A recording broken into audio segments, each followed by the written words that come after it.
There'll be lots of interviews with people on a personal basis, one-on-one. Tonight, a push to better understand the staffing shortages plaguing our fire and police departments. Surveys of large numbers of people in both the police and fire arenas to see whether or not there are consistent themes as to why these men and women are not staying in that line of work longer. Fred Duvall is with the Arizona Board of Regents. He says city leaders across the state came to them asking for help. In the case of police, the city of Phoenix has over 500 vacancies. The city of Tucson, over 100 vacancies. It's an issue former Assistant Phoenix Police Chief Andy Anderson knows all too well. It creates a community that's not as safe as we want it to be.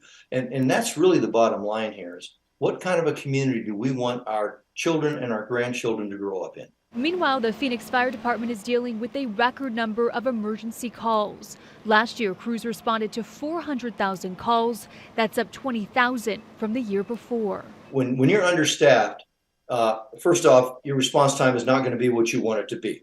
So people are desperately needing help and they need it right away. Duvall says they will survey people on the job as well as those who left.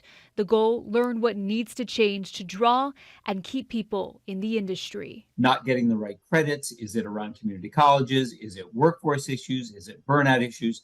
And so we've been asked to try and do a real 360 review of what's driving these vacancies to see if we can then give them some ideas as to how they solve it.